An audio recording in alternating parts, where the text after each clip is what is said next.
I was half naked in a hotel robe, sipping a mango cocktail in Bali when my phone rang. I thought it was just a quick check-in from home. But no, it was Jason. And the first thing out of his mouth? I sold the beach house. I'm leaving. With her. Her. Like the her I suspected but could never prove? The one he said I was crazy to even worry about. I dropped the drink, hard in my throat, ice burning down my thigh, and I just froze. That house was ours. That view? Our dream. And now he'd ripped it all up from under me while I was oceans away. Before we continue, let me know in the comments where you're watching from. I honestly love reading each one. And don't forget to like and subscribe. Now, let's get started. Okay, deep breath, let me back up. Way back before I was in Bali getting blindsided by that absolute clown of a phone call. I'm Erin Blaine, 33, San Diego born and raised, wedding photographer by trade, but honestly, more like a hopeless romantic with a cannon strapped to her soul. Like I'm the girl crying behind the lens while the bride's dad gives a toast. That's me. That's who I was. And before everything went to hell, my life wasn't perfect, but it was sweet. It felt like it was mine. The kind of life you build like a sandcastle, piece by piece, never thinking someone might come stomp through it with steel-toed boots and a big, smug smile. I met Jason 6 years ago at a backyard barbecue that smelled like sunscreen, burgers, and red Solo cups.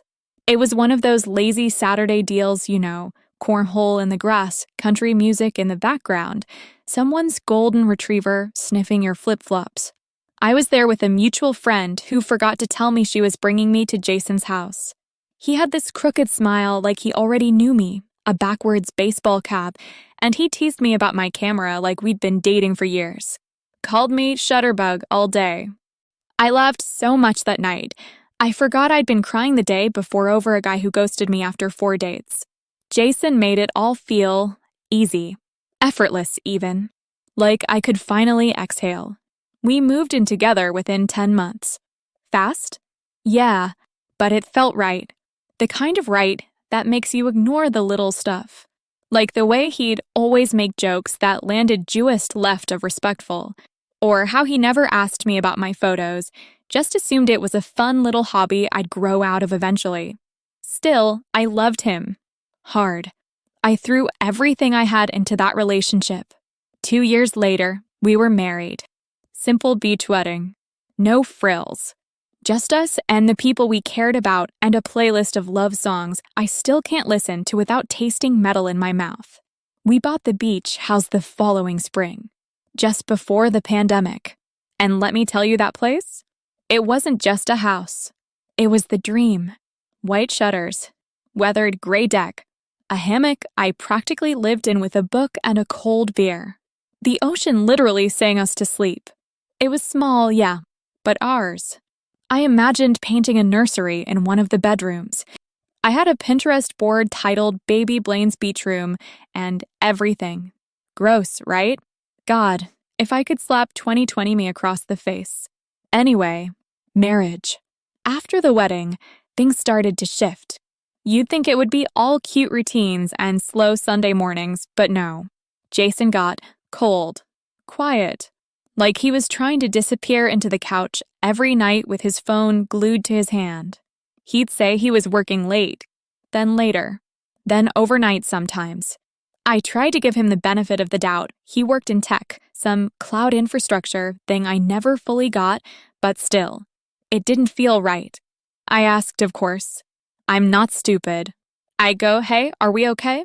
And he'd look up from his phone and go, yeah. Why wouldn't we be? Flat. Dead-eyed. Like I was bothering him. And I started doing that thing we do. You know what I mean? Gaslighting myself. Like, maybe I'm just being too needy? Maybe he's just tired? I became my own worst enemy. Meanwhile, my career was taking off. Weddings were back on post-COVID and destination elopements became a thing. I started traveling a lot, Hawaii, Tulum, Greece, you name it. At first, I thought the distance might help us. Like, maybe if we missed each other, we'd remember why we picked each other in the first place. So, when a couple reached out asking if I'd fly to Bali to shoot their surprise oceanfront elopement, I said yes without even blinking. 2 weeks in paradise? Yes, please. I got to Bali and it was stunning. Lush green everywhere. Mango smoothies. The air smelled like heaven had a garden.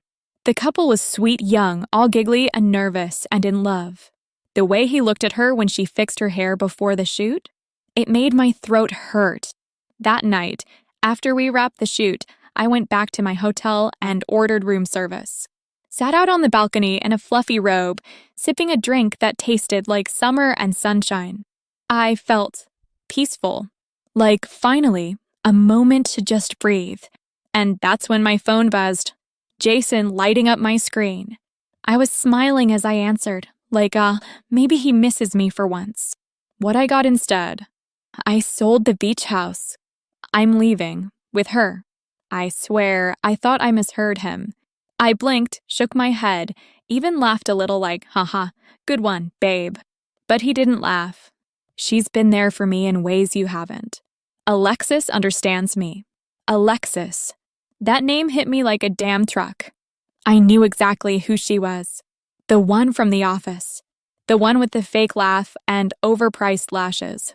The one I saw him get a little too close to at the Christmas party. The one who leaned in and touched his arm and made me feel like the third wheel in my own marriage. When I brought it up later, he rolled his eyes and said, "You're paranoid, Aaron. Don't make this a thing." Guess what? It was a thing. She was the thing.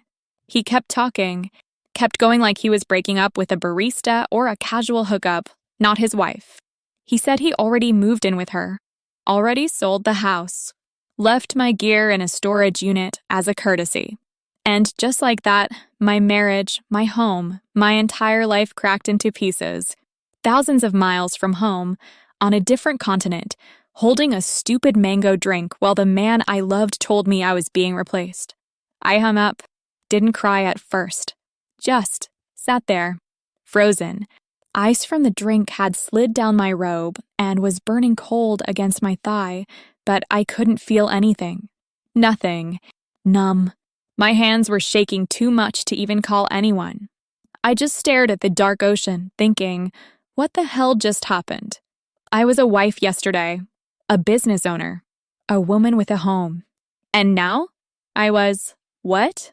A statistic? I don't remember falling asleep. I think I blacked out, honestly.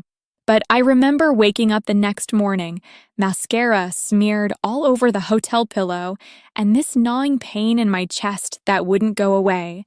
I didn't tell the couple. I shot their beach portraits like nothing had happened.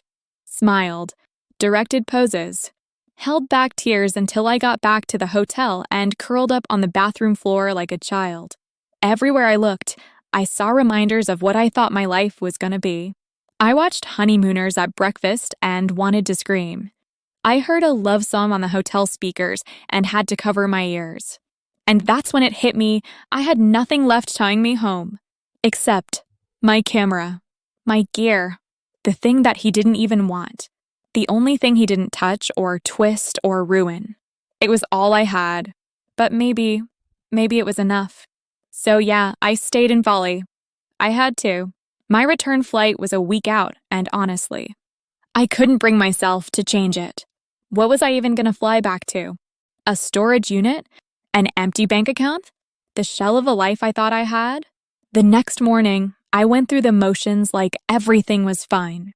Hair curled, camera bag over my shoulder, fake smile locked and loaded. The couple I was shooting that day were these giddy, beachy types who kept whispering forever to each other like it was some damn fairy tale. And I smiled. I cheered.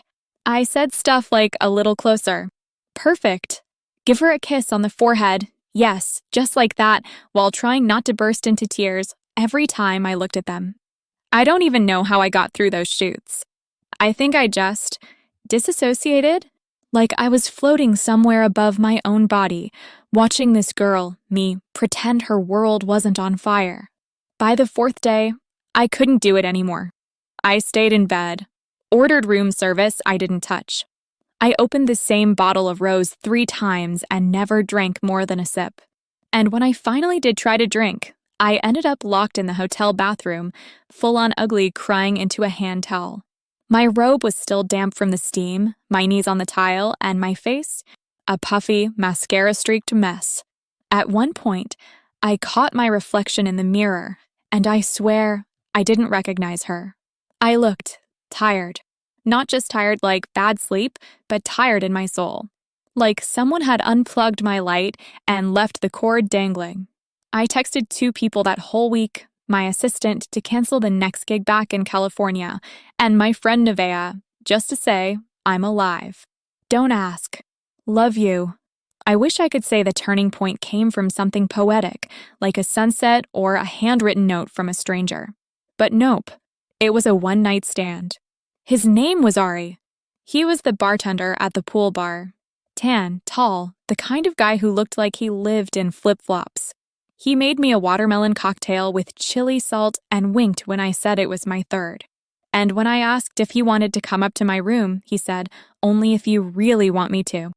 I didn't, but I needed to feel something. So I said yes. It was clumsy, quiet, like 2 people fumbling through someone else's idea of healing. And when it was over, I lay there staring at the ceiling, his hand still on my hip, thinking, nope, still broken. He left before sunrise. I didn't ask for his number. He didn't ask for mine. I think we both knew we weren't each other's story. We were just detours. But weirdly, that night snapped me back to life. Like, okay, so sex wasn't gonna fix this.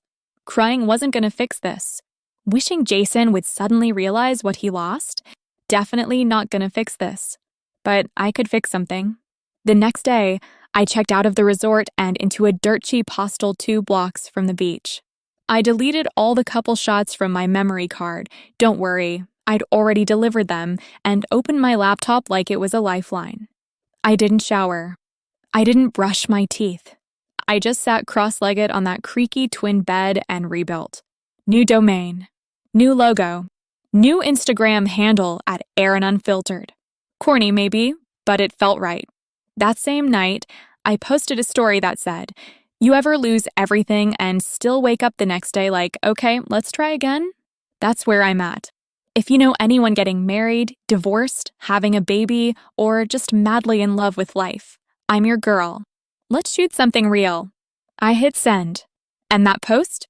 That stupid, unplanned, messy post? It went viral. Not like Beyoncé viral, but enough. A few hundred shares. A bunch of supportive comments. 2 influencer girls from Alawata booked me for a couple's shoot the next day. I took the gig. Wore the same black tank top I'd cried in. Shot barefoot. Let the sand stick to my calves and the wind destroy my hair. And for the first time in weeks, I felt present. I wasn't the girl who got left anymore. I was the girl who stayed in the fight, stayed in the story.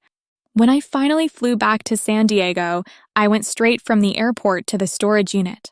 It was this crusty, yellow-lit place off the freeway, and when I opened the roll-up door, there it was, my whole life in sad cardboard boxes, camera lenses, hard drives, that stupid neon love sign I used to hang at weddings. I sat down on a milk crate, surrounded by dust and stale air, and just lost it. Ugly, chest-heaving sobs. The kind that make your lips go numb. I stayed there for hours. I don't even remember what time it was when I finally stood up. But when I did, it was like something in me clicked. Like, enough. I got a cheap Airbnb, literally a studio with peeling paint and a weird smell, and started working. Like, really working. I messaged old clients, made reels, did free shoots just to keep momentum. I said yes to every opportunity, maternity, branding, product photography, even a boudoir session for a woman turning 60. I didn't care. If it paid rent, I was in. And then he happened. I met Drew on a shoot. His sister booked me for her engagement photos. He tagged along, offered to hold reflectors, and cracked down dad jokes that actually made me laugh. At first, I just clocked him as hot brother, Not my business. But he had this way of listening, like actually listening. When I said I like sour candy, he showed up the next day with a bag of sour belts for creative inspiration. Who does that? We ran into each other again 2 days later when I picked up my gear from his sister's house. He offered to help me carry it to my car. Then, somehow, we were talking about favorite movies. Then childhood pets. Then what kind of dog we'd be if we had to choose. For the record, I said I'd be a pit bull. Loyal, scrappy, misunderstood. He said he'd be a golden retriever. Obviously. That night, he texted me. Said he'd found an old bookshelf on Craigslist if I needed storage for my equipment. Asked if I wanted help picking it up. I said yes. He helped me move it into the Airbnb, didn't comment on the smell, and offered to hang the love sign I didn't even remember packing. He didn't flirt, didn't ask questions he shouldn't, just showed up. The next few weeks, we kept finding excuses to see each other. A late-night donut run. A shoot he accidentally stopped by. Coffee just because. It wasn't this big, dramatic thing. It was gentle, easy, and one night, after a shoot that ran late and a bottle of cheap red wine, he lingered. We were sitting on the floor, back against the wall, passing a bag of popcorn back and forth. I had socks on but no bra. He had his hair tied up in a loose bun and his sleeves pushed up. I don't know who leaned in first. I think it was both of us. But that kiss? Phew. It was slow, deep, like someone breathing life back into me. Like he wasn't kissing who I used to be, or even who I was pretending to be, but who I actually was. Right there, in that tiny studio with paint chips on the walls and takeout containers on the floor. I pulled back first. Whispered, "Are you sure?" He said, "I've never been more sure." And we didn't even rush it. He just held me. For hours. No expectations. No rush. The next morning, he made coffee. I watched him from the couch, my legs tucked under a blanket, and I thought, maybe I'm not broken. Maybe I was just buried. It's wild how quickly things can shift when you stop chasing someone who doesn't see you and start facing yourself instead.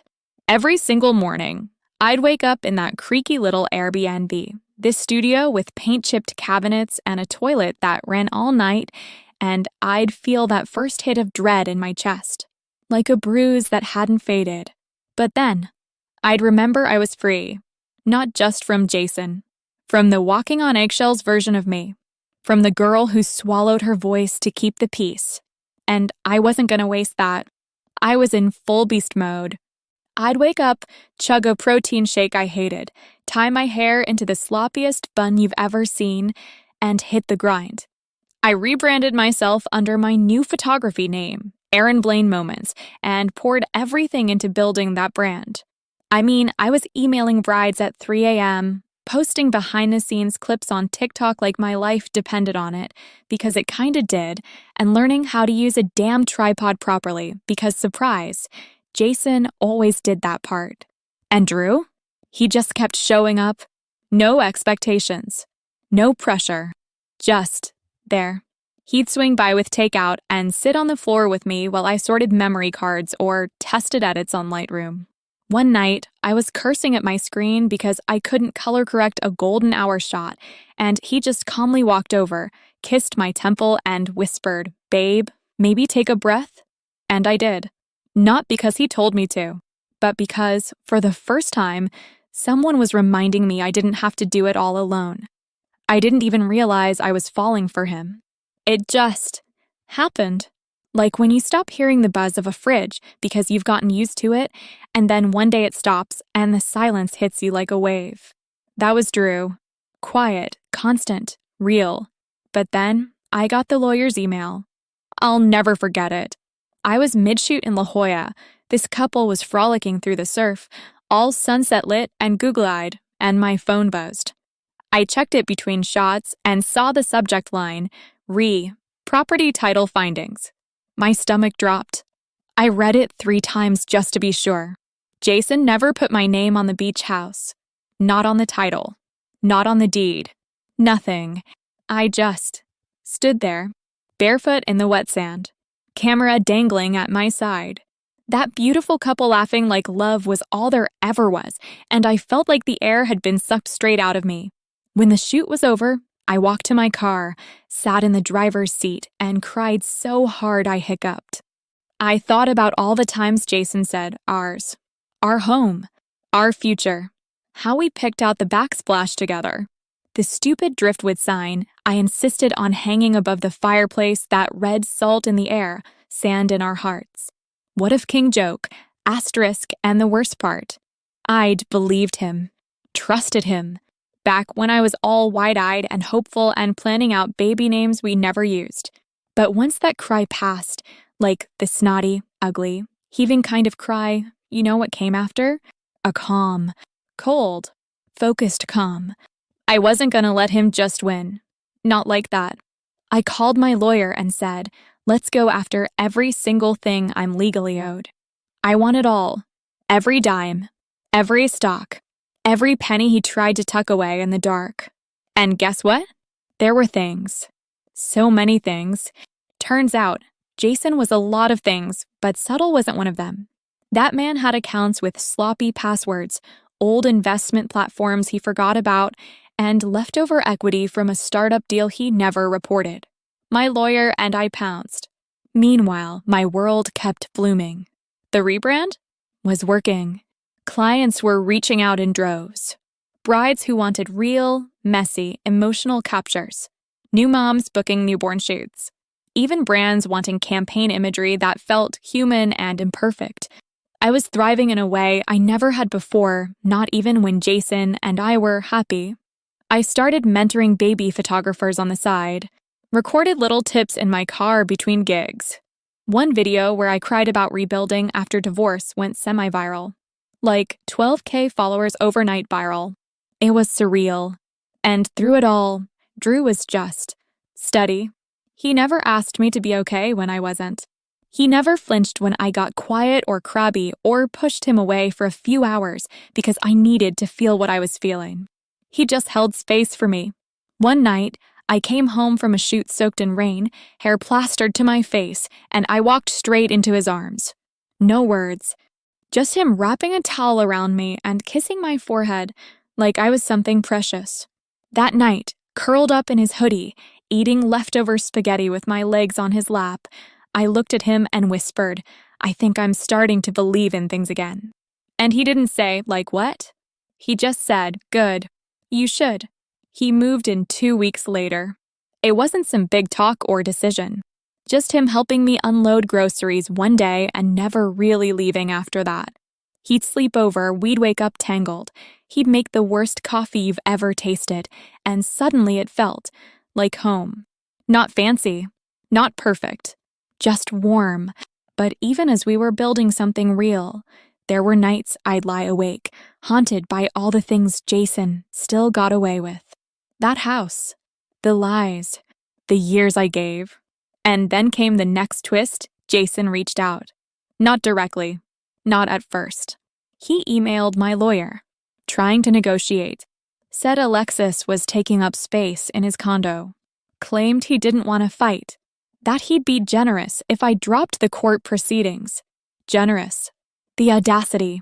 I laughed so hard I choked on my protein bar. I told my lawyer if he wants peace, he should have thought of that before he ghosted his wife from across the ocean like a damn scammer. We didn't back down. In the end, I didn't get the beach house. Legally, it wasn't mine.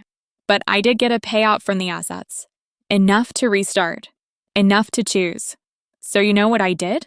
I bought a new place. Not big. Not flashy. But a sweet little beach bungalow a few blocks from the water, with creaky stairs and wildflowers growing where a lawn should be. It's got a wraparound porch, a squeaky screen door, and enough light to shoot golden hour right from the kitchen window. I signed the papers with Drew beside me, and this time, my name was the only one on that deed. Not because I don't trust Drew, but because I trust myself now. I trust that I can lose everything and still come back stronger. That I don't need a man to save me. That I am not what someone left. I'm what they couldn't handle. And in that moment, holding those keys, kissing Drew outside our maybe too yellow front door, I realized something. Jason didn't break me. He freed me. It's a warm Sunday in LA, and I'm already running late for this baby shower. Not just any baby shower, my old college friends, the one who used to sneak vodka into our dorm water bottles and swore she'd never have kids. Life, man. I toss on this flowy linen jumpsuit, one that hides my bloat but hugs just right, and swipe on a berry gloss even though I'm so not in the mood to socialize. My hair is half curled, half didn't care, and Drew's off helping his brother move a couch, or something equally heroic. I was planning to make a quick appearance, drop off a handmade baby blanket I'd found on Etsy, because yes, I'm that girl now, and bounce. But the universe had other plans. I walk into this gorgeous backyard in West Hollywood, string lights, pastel balloons, a mimosa bar that nearly redeemed the whole event, and who's the first person I see, standing there like he owns the joint? Jason. I swear I forgot how to breathe for a second. Like, full-on diaphragm spasm. And next to him, in a too-tight white bodycon dress and nude pumps that screamed, "I don't babysit, Alexis." Yep, her. The side piece turned main course. I froze. I mean, really froze. My brain did this awkward stutter like, wait, no, this isn't a rom-com. This doesn't happen in real life, and I actually considered turning around and faking an emergency. Like maybe pretending I got a call that my cat caught fire or something. But then, something in me snapped. I squared my shoulders, held onto my baby shower gift like it was a damn trophy, and I walked in. They saw me. Oh, they saw me. Jason took off his sunglasses like some bad Netflix villain doing the big reveal, and I swear Alexis blinked in slow motion like she couldn't believe her designer-lensed eyes.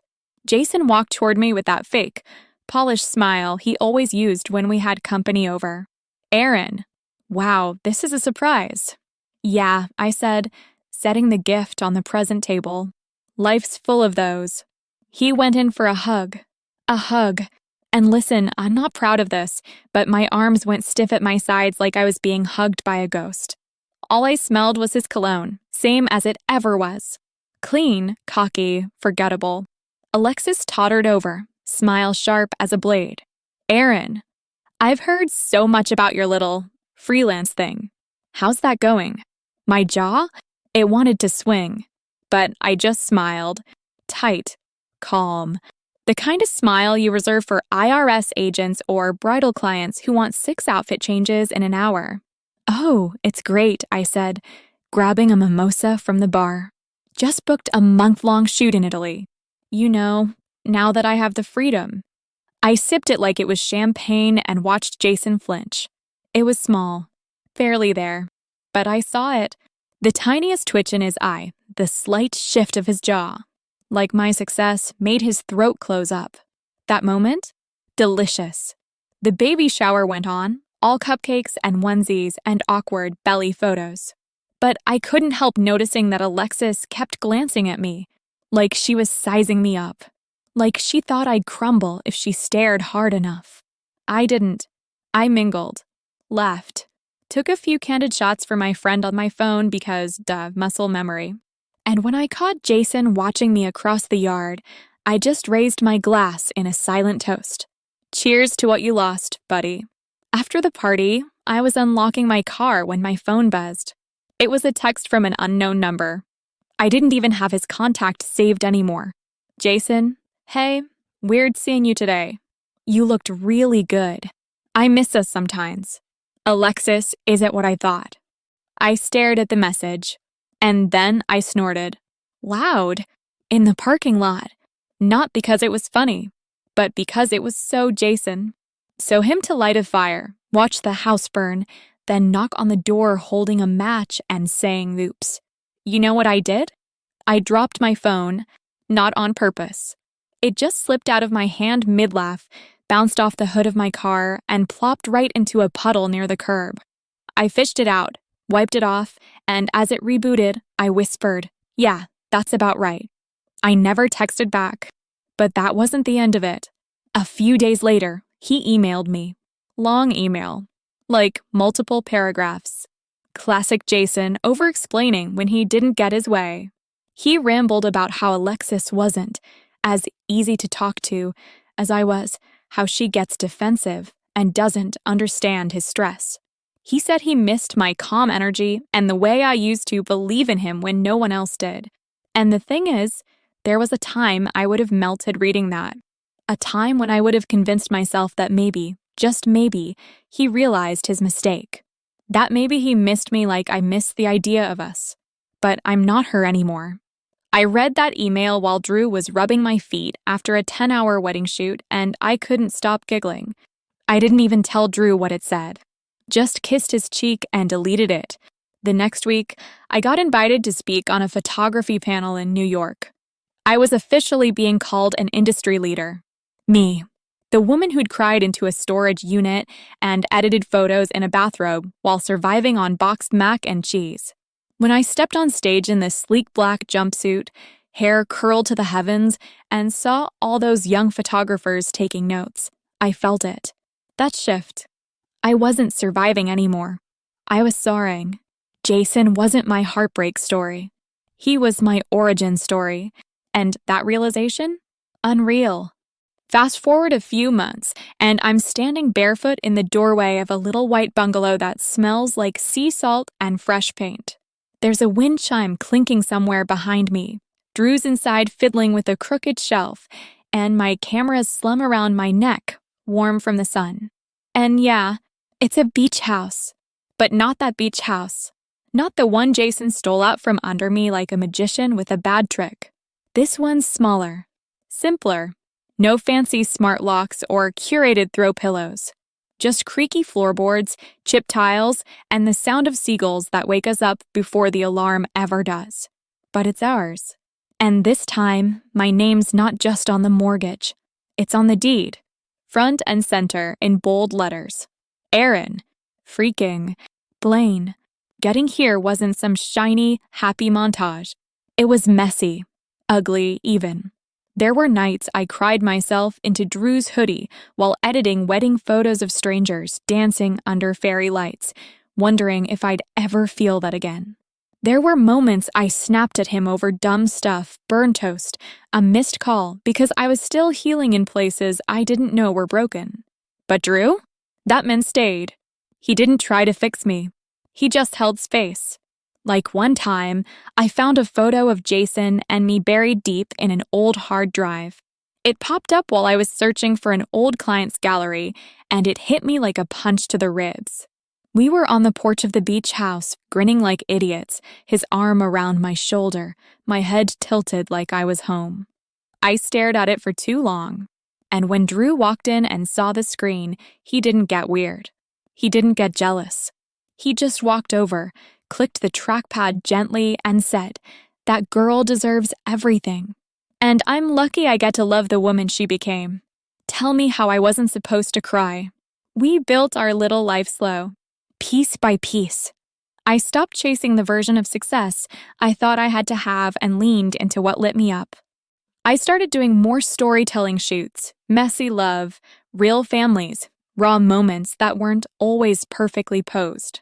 I launched a mini course for new photographers called Shoot Like It's Personal. It blew up. Not viral, not crazy influencer status, but enough. Enough to pay the bills. Enough to fund the coffee dates and late-night Thai takeout and a weekend trip to Tulum, just because. And the weirdest part? Jason kept watching. Silent little Instagram story views. A like on a post from months ago. A follow and unfollow game that I refused to play. I became a ghost he haunted himself with. And maybe that was the real revenge. Not the glow-up. Not the new house or the love story. But the peace. The peace that made his chaos irrelevant. One night, Drew and I were sitting on the porch, watching the waves through the slats of our railing. He had his arm draped around me, wine in hand, blanket over our legs. I was scrolling through my inbox, replying to clients, when I paused. There it was. Another email. From him. Subject line. Just one more thing. I didn't open it. Didn't need to. I turned to Drew and said, "Do you ever think we meet the wrong people to learn what kind of love we don't deserve?" He looked at me for a long second, then kissed my forehead. I think sometimes we have to lose the wrong life to make room for the real one. And damn, he was right. I'm not who I was in Volley. Not the girl sipping mango cocktails in a borrowed robe, thinking her world was falling apart. I'm not even the version of myself who fell in love with Jason. I'm the woman who rose after it all crumbled, who rebuilt her business with calloused hands and blurry vision, who learned how to stand alone before ever letting someone stand beside her again, who picked a partner who saw her, not just wanted to use her. And here's the thing no one tells you when your heart breaks that hard.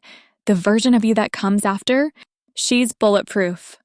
So, if you're watching this right now with a pit in your stomach and mascara dried on your cheeks, if you're curled up on a couch that used to be yours, or sleeping in a bed that feels too big now, I see you. I was you. And trust me, you're not broken. You're just becoming. The beach house wasn't the dream. I was. And the second I realized that, everything else fell into place.